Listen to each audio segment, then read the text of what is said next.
No question? No, sir. So energy. Next topic is energy. What is energy? Energy of a body is defined as the capacity of doing work. So यहाँ तक तो हम लोग already 7, 8, 9, 10 तक ही पढ़ चुके थे तुम लोग. That energy of a body is nothing but the capacity of doing work. क्या इतना सा डेफिनेशन काफी है? No, sir. If you want to add something here. So what is the physical meaning of energy? Physical significance of energy is that energy is a measure of a total quantity of work that the body can do. एक पूरा quantity, एक पूरा process में कितना total work कर रहा है एक body, that is quantified by a parameter which is called energy. So energy is nothing but, I repeat, energy of a body is the capacity of or ability of the body to do work, and it is the measure by the total quantity of work that the body can do. Okay, and as your work done is a scalar quantity, so obviously energy is also a scalar quantity. Okay, so dimension of energy is how much? Can anyone define it? Energy of dimension of energy is similar to that of work or torque. So work का dimension क्या होता था हमारा? Previous class में हमने देखा था. अब याद हो जाना चाहिए तुम लोग. Yes, anyone?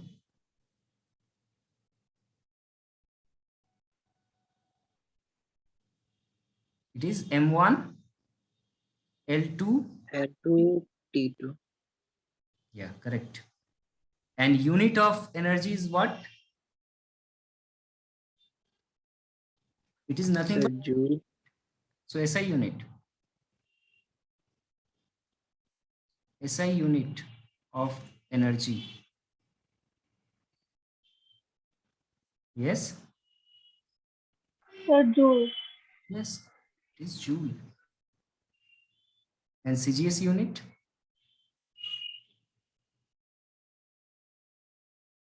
Sir, earth. CGS unit is erg, and you already know relation between them.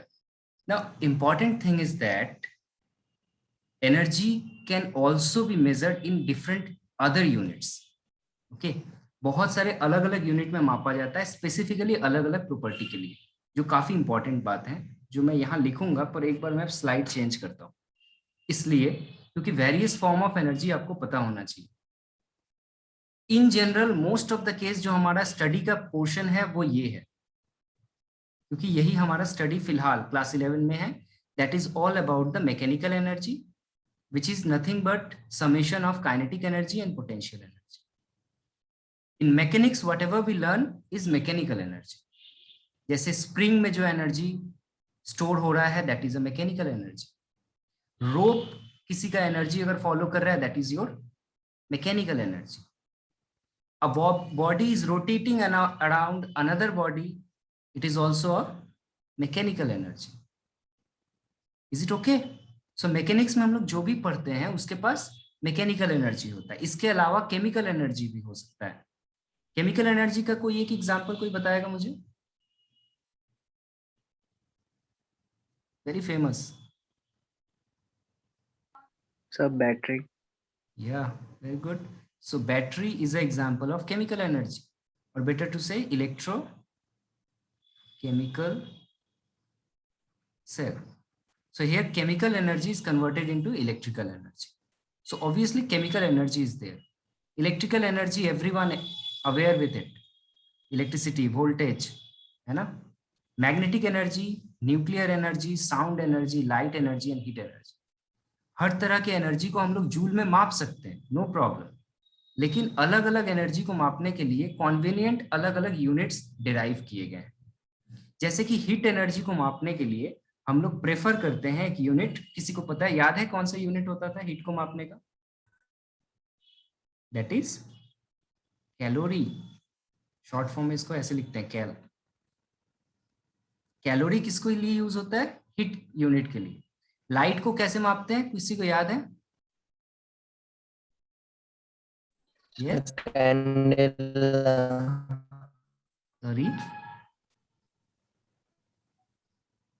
My voice is clear और not? Yes sir. Yes, light energy को कैसे मापते हैं हम लोग, याद आ रहा है? सेकेंड चैप्टर में पढ़ाया था मैंने केमिस्ट्री में। Sir light year. 2 h nu, yes. which is measured in electron volt. And nowadays it is measured in what? Luminous intensity. सुना होगा नाम ऐसे मार्केट में, luminous flux. Yes sir. Measured in lumen per watt. Similarly, there are the electrical energies are also measured in electron volt or kilowatt hour, like this. So different form of energies are measured in different units. So you at least need some of the idea about it. So कुछ idea मैं यहाँ बता रहा हूँ, जैसे कि पहला heat energy measured in calorie, and you need to know relation between calorie and joule. So remember 1 calorie is equal to how many joule? Numerical में काम में आएगा 1 calorie is equal to 4.2 joule. ये कोई देगा नहीं एग्जाम में, इसको याद रखना होगा। दूसरा इलेक्ट्रिकल एनर्जी,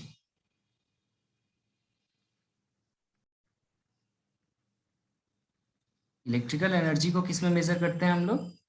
किलोवाट आवर में। ठीक है, ऐसा यूनिट क्या होता है? Kilowatt hour. And 1 kilowatt hour is equal to 3.6 into 10 to the power 6 joule.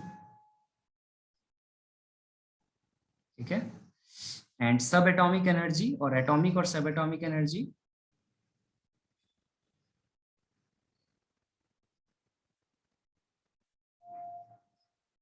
मैंने इलेक्ट्रॉन वोल्ट के बारे में होमवर्क दिया था, आहिली को छोड़ के किसी ने सबमिट नहीं किया है। ओके, तुम लोग को एक दिन मैंने बोला फिर भी नहीं सुन रहे हो लोग। अनंत बताओ, what is 1 electron volt?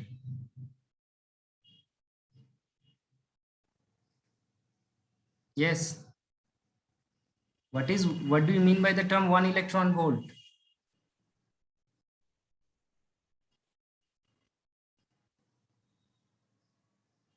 Deepak, what is 1 electron volt?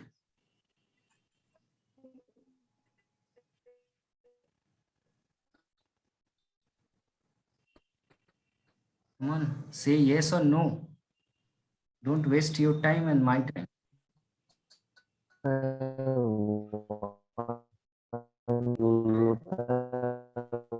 Deepak, your voice is breaking. It's not, nothing is audible. No, sir.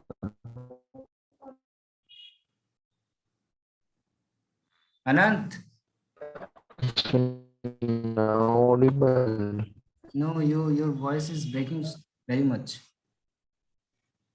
Anant, whenever I call you, you have to answer it, either yes or no. Silence is not an answer.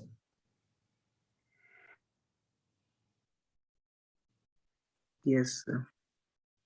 If I call someone name, immediately answer it or say I don't know, but don't waste your time and my time.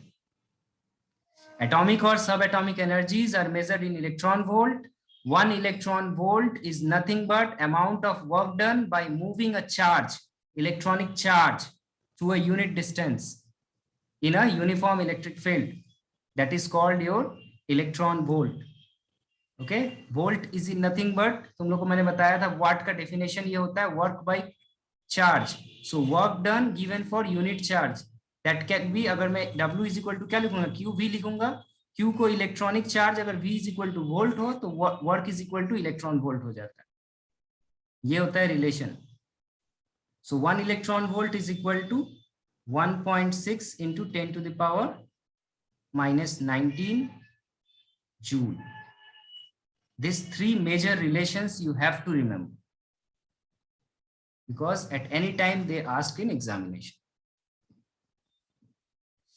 Next is kinetic energy. So दो type का mechanical energy था, मैंने पहले ही बताया. One is kinetic energy, another is potential energy. Kinetic energy is what? If a body is under motion, then it possesses some amount of energy. That energy is called kinetic energy. साधारण भाषा में बोला जाए तो अगर कोई body motion में है और उसके पास उसका वेलोसिटी 0 नहीं है और उसका एक सर्टेन मास है, तो उसके पास एक सर्टेन अमाउंट ऑफ एनर्जी होगा. उसी एनर्जी को कहा जाता है काइनेटिक एनर्जी. ओके, सो कोई भी चीज अगर मूविंग है उसके पास काइनेटिक एनर्जी होता है. जैसे कि यहाँ पे देख सकते हो, है ना, यहाँ पे सारे एग्जांपल आप पढ़ सकते हो बाद में. ये सारे काइनेटिक एनर्जी के एग्जांपल. एक मैं साधारण सा बात भाषा में अगर बोलूं कि ये एक वुडन ब्लॉक है और इसके ऊपर एक नेल रखा हुआ है और इस नेल को इसके अंदर तुम लोग डालना चाहते हो और तुम्हारे हाथ में एक हैमर है. Okay, you have a hammer in your hand. तो हैमर को इसके ऊपर टच कर देने से क्या नेल अंदर चला जाएगा? No sir. नहीं जाएगा. लेकिन अगर उसको तुम ऊपर की तरफ उठाओ और फोर्सफुली नीचे मारो with high velocity, then nail अंदर चला जाता है. The impact is very high. Why it is so? इसका मास तो कांस्टेंट है. सो क्या चेंज हुआ जिसके वजह से नेल अंदर चला गया? So we increase the velocity here, and if we increase the velocity, yes sir, this body increase. So it means the body possess a kinetic energy due to this velocity. Similar example of bullet. जब एक gun bullet fire करता है, ठीक है, जब एक gun bullet को fire करता है, बुलेट बहुत ही टाइनी पार्टिकल होता है, बहुत ही उसका कम मास होता है, बट उसके पास इतना ज्यादा वेलोसिटी होता है कि वो किसी भी वुडन ब्लॉक और बिग वॉल को उसको अच्छे तरीके से क्या कर सकता है? ब्रेक करके, पेनिट्रेट्स करके दूसरे तरफ चला जाता है. Isn't it? This is because of the kinetic energy. So there are many. yes sir. Please go ahead and read your books as well. Here several examples are given. So mathematically how kinetic energy is represented? Mathematically kinetic energy is represented by half mv square. Half mv square. We already know this, but in up to class 10 it is okay, but in class 11 we also need to know how this formula come. So there are two methods to derive this formula.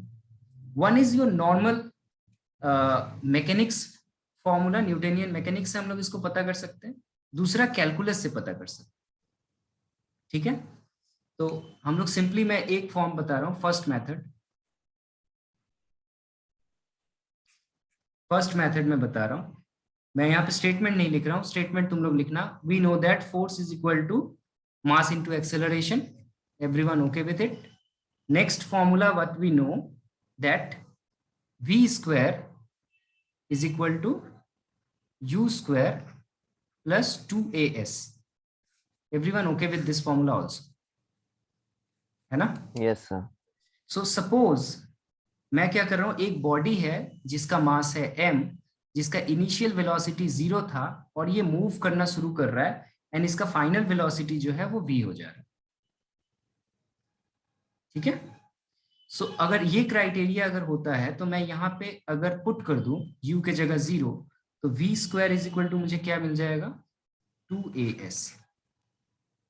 Is it okay? So I will give you this yes sir. Third equation. और better to say ऐसे नहीं लिख के मैं ऐसे लिखता हूं, s is equal to 1/2a v square. ऐसे लिखूं तो ठीक है? ये थर्ड है. yes sir. राइट किया. Now work done, total work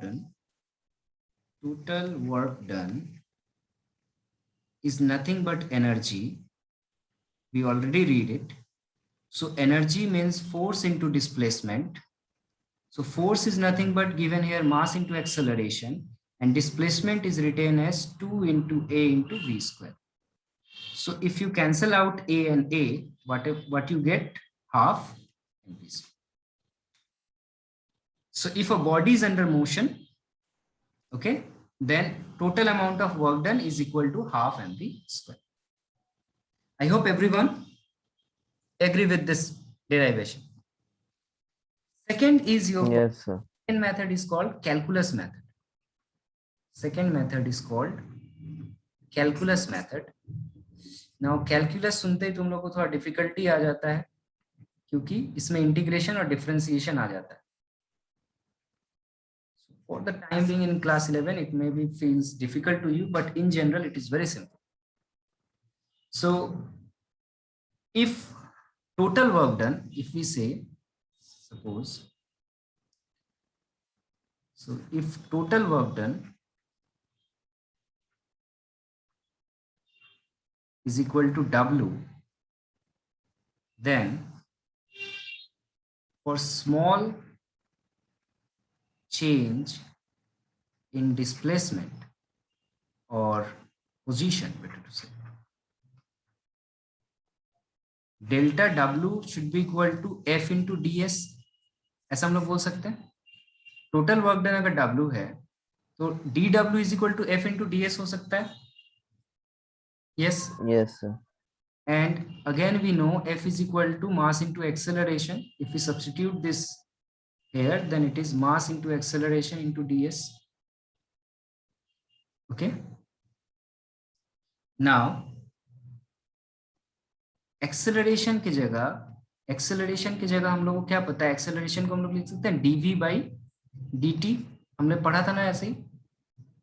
जिसको जहां डाउट हो मुझे इंटरप्ट करना. Yes, sir. Acceleration is change in velocity by change in time. So मैंने उसको ऐसे लिख दिया. ठीक है. और मैं इसको ऐसे अगर लिखूं, इसको अगर मैं ऐसे लिखूं, that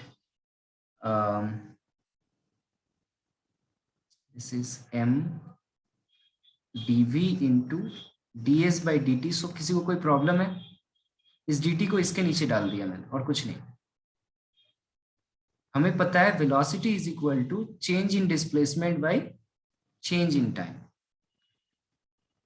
So इस ds by dt के जगह हम लोग क्या पुट कर सकते हैं? velocity v. So this is Yes, sir. v into dv. मैंने इसको अरेंज करके लिख दिया. Now anyone have any doubt so far? If no, then take integration both sides.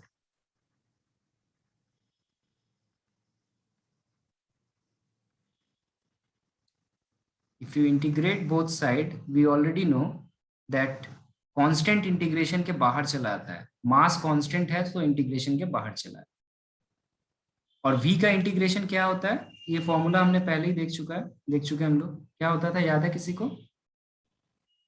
ऐसे पढ़े थे ना हम लोग. x इंटू डी का इंटीग्रेशन क्या होता था? x स्क्वायर बाई 2, है ना? सो यहाँ पे मास Yes, sir. v का इंटीग्रेशन हो जाएगा v square by 2. This is v square by 2 and total work done is nothing but energy. So E is equal to half mv square from here also. Any question? Anyone? No, sir.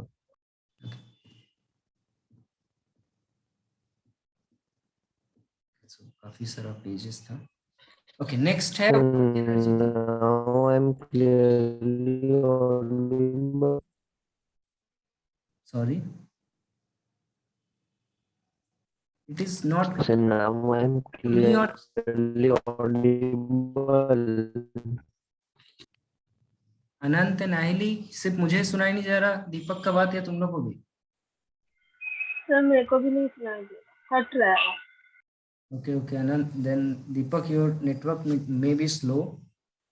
That's why your voice is breaking very much. Okay, sir. Work energy theorem. It is very very important.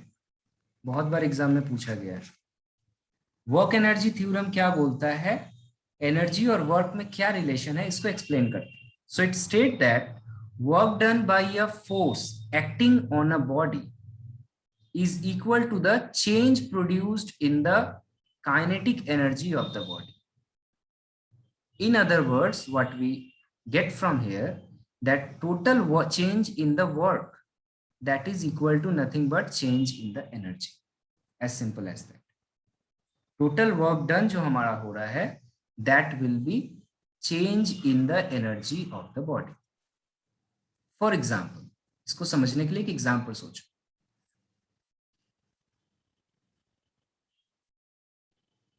Suppose करो एक ball यहां पर है, जब उसका height यहां पर है h,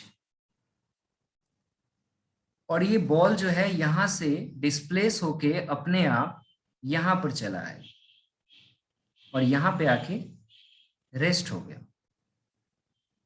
सो जब ये ऊपर से नीचे की तरफ आ रहा है, सो ये एनर्जी लूज कर रहा है और एनर्जी गेन कर रहा है. सर लूज कर रहा है. यस, एनर्जी लूज कर रहा है, क्योंकि यहां पर जब ये बॉडी है तो इसके पास अपना पोटेंशियल एनर्जी है ड्यू टू दिस हाइट. ठीक है, ये पोटेंशियल एनर्जी जो है किनेटिक एनर्जी में कन्वर्ट हो जाता है जब ये नीचे की तरफ आता है with velocity v. So here in all the path it has kinetic energy as well as the potential energy, क्योंकि इसके पास हाइट भी तो हो रहा है हर वक्त. जैसे h प्राइम यहाँ पे जब पहुंचा तो इसका height h double prime change होते जा रहा है. जब ये फाइनली यहां पहुंच गया, इसका हाइट कितना हो गया? 0. So now 0. It's potential energy 0, और इस मोमेंट पे रेस्ट पे आने से पहले इसके पास सिर्फ काइनेटिक एनर्जी था. So the total potential energy is converted into kinetic energy, and finally due to your friction and all this it come to rest. So यही बोल रहा है कि जो टोटल वर्क डन होगा ना इस पूरा प्रोसेस में, that work done is equal to change in energy of the system.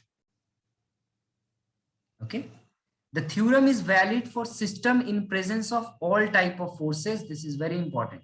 कोई भी external, internal, conservative, non conservative कोई भी forces apply हो, ये principle हर जगह valid होता है. मतलब ये space में भी valid है, ठीक है, galaxy में भी valid है, outside our galaxy it is also valid. If kinetic energy of a body increase, work is positive. This is very important. If kinetic energy of a body increase, that work done is positive. That is body move in the direction of the force. ये already हम लोग पढ़ चुके हैं. Positive work done कब होता था? जब हम लोग मोशन के डायरेक्शन में ही फोर्स को अप्लाई करते है ना. So if kinetic energy is positive means work is positive. If kinetic energy is negative or decreasing, then work done is negative. Okay. So we can derive this work energy theorem as well. इसको भी हम लोग derive कर सकते हैं. कैसे derive कर सकते हैं देखो. सपोज करो एक बॉडी है जिसका इनिशियल वेलोसिटी u था, उसका मास m है. इसके ऊपर कोई एक्सटर्नल फोर्स अप्लाई हुआ, यहाँ पे एक एक्सटर्नल फोर्स अप्लाई हुआ एंड इसका वेलोसिटी चेंज होके हो गया v. Is it okay? So we Yes sir. total work done here.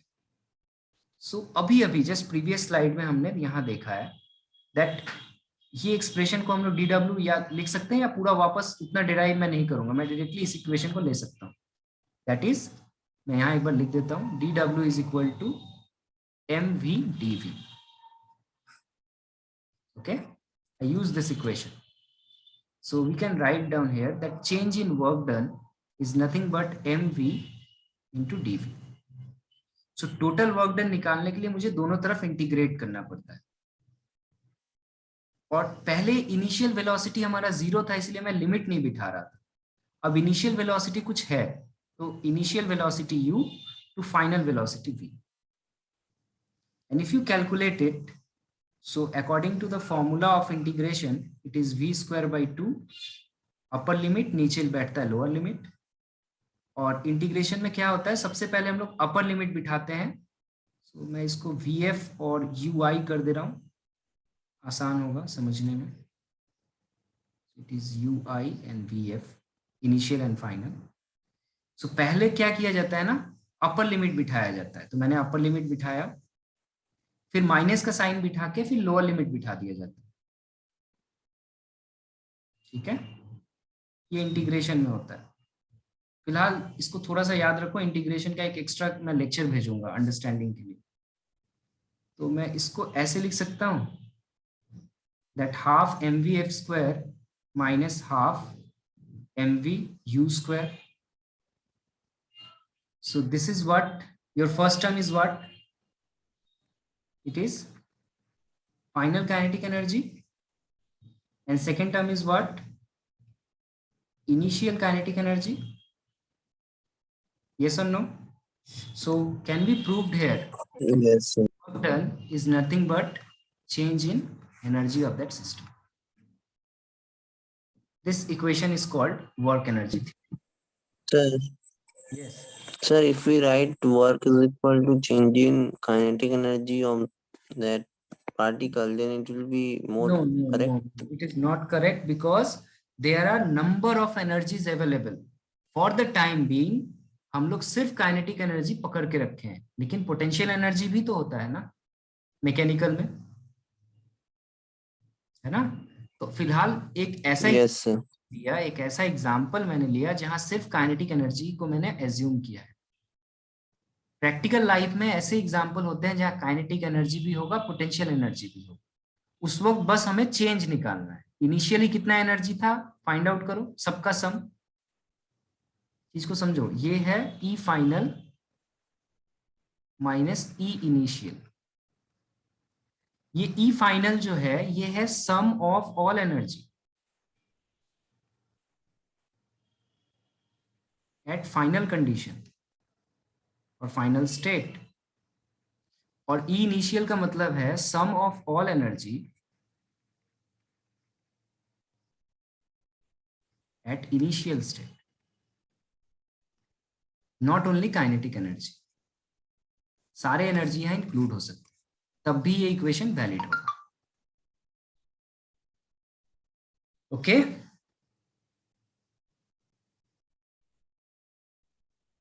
Is it okay? Yes.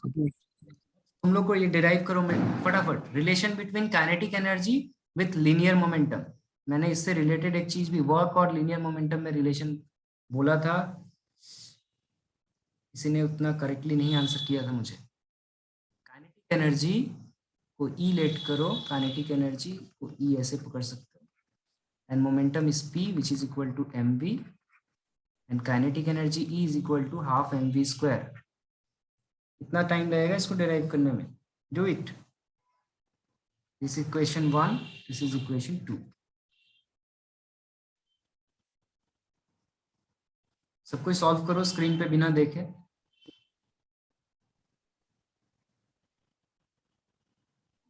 The kinetic energy is equal to p square by 2m. Yes, correct correct. Yes, sir. सो मैंने क्या करना है, ऊपर नीचे m से multiply कर दो, तो this is m square v square हो जाएगा। Kinetic energy is equal to 1/2m, this is mv whole square हो जाएगा, and we know that mv is equal to p, so it is p square by. So remember, in many cases बहुत बार हमें momentum के form में kinetic energy निकालना पड़ता है, ये उस वक्त यूज होता है, ठीक है। एंड दिस इज ऑल्सो, इसका एक प्रैक्टिकल एग्जांपल, इसका सिग्निफिकेंस बता सकते हो लोग, practical significance of this equation? Yes,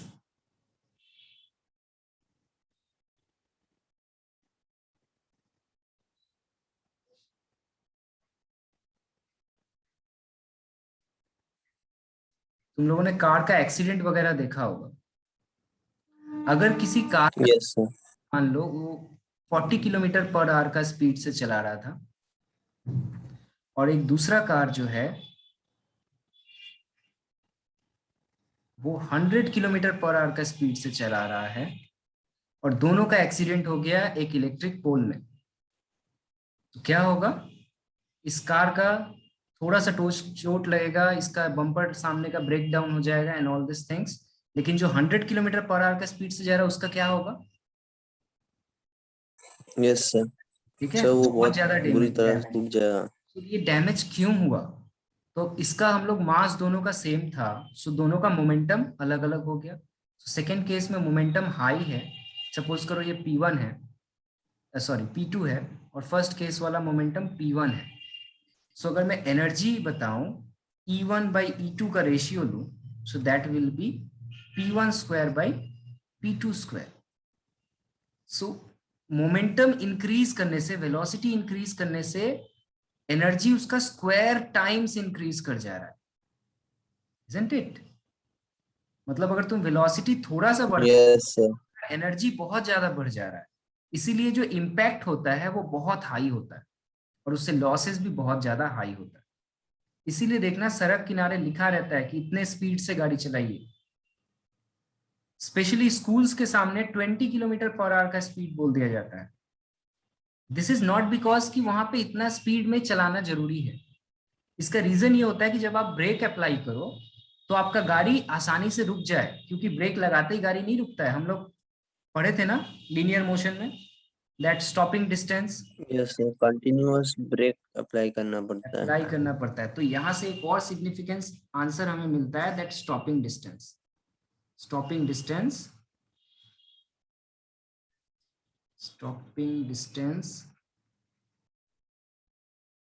is quadruple or 4 times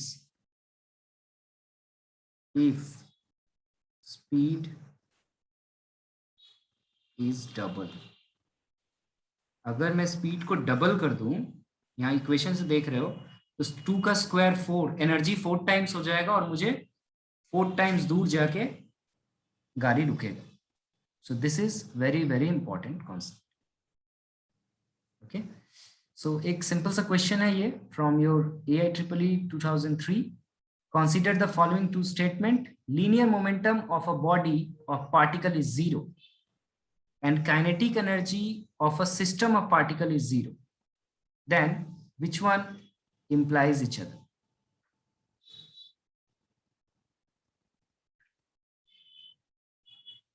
आजकल तुम लोग का MCQ कुछ ज्यादा आता है एग्जाम में, इस तरह के क्वेश्चंस जानबूझ के फ्रेम किए जाते हैं। Sir, option A.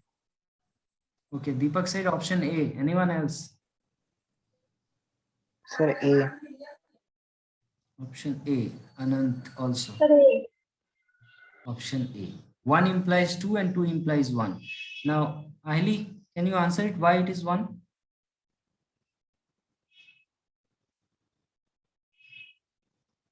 Linear momentum of a system of particle is 0.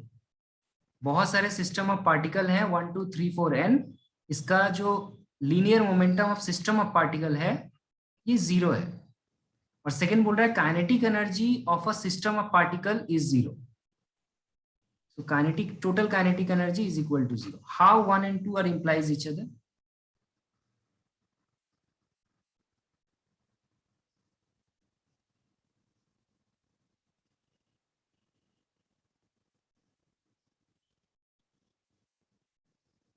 Sir अभी जो हम रिलेशन निकाले काइनेटिक एनर्जी और पोटेंशियल लीनियर मोमेंटम का, Yes, यहाँ से।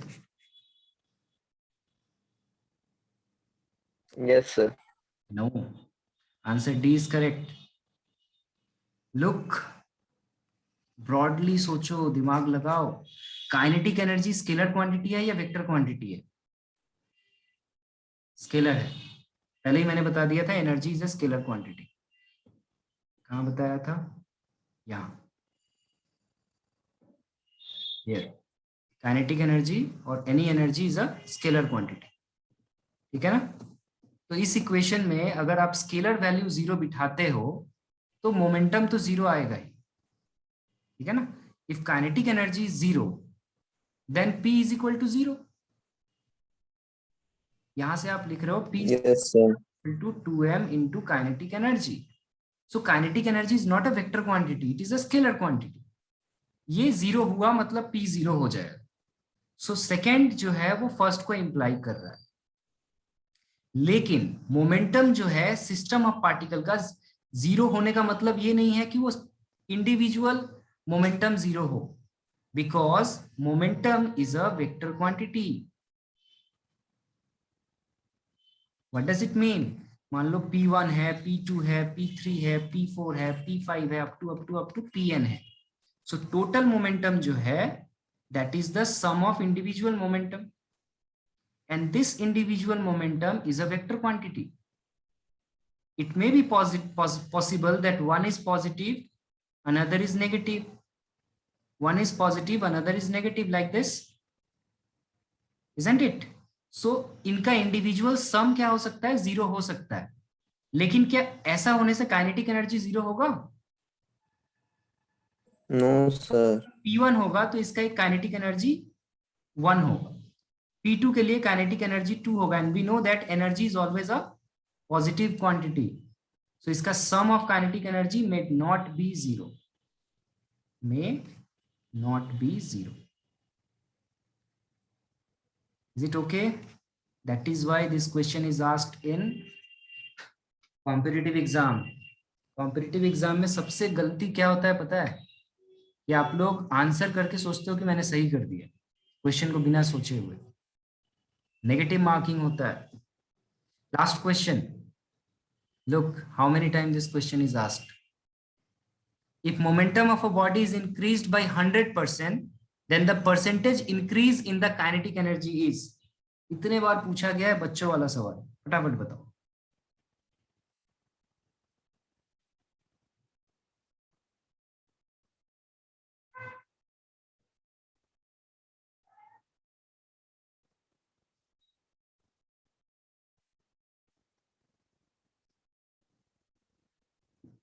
फटाफट. We have just 2 minutes. Then we will have a open book test. Lecture के बाद ही मैं सेंड करूंगा. Yes, anyone get the answer?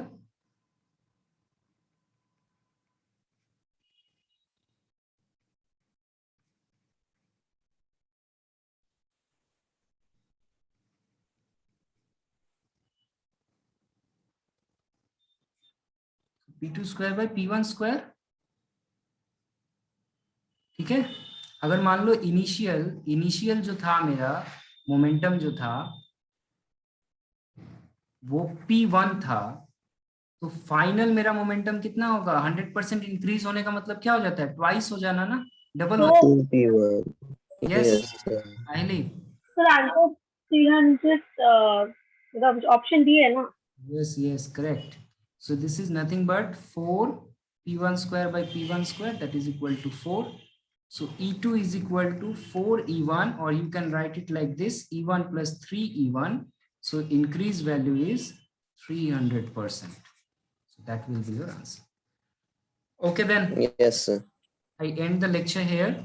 I'll send you a paper as well as the slides, okay, so that you can solve that question.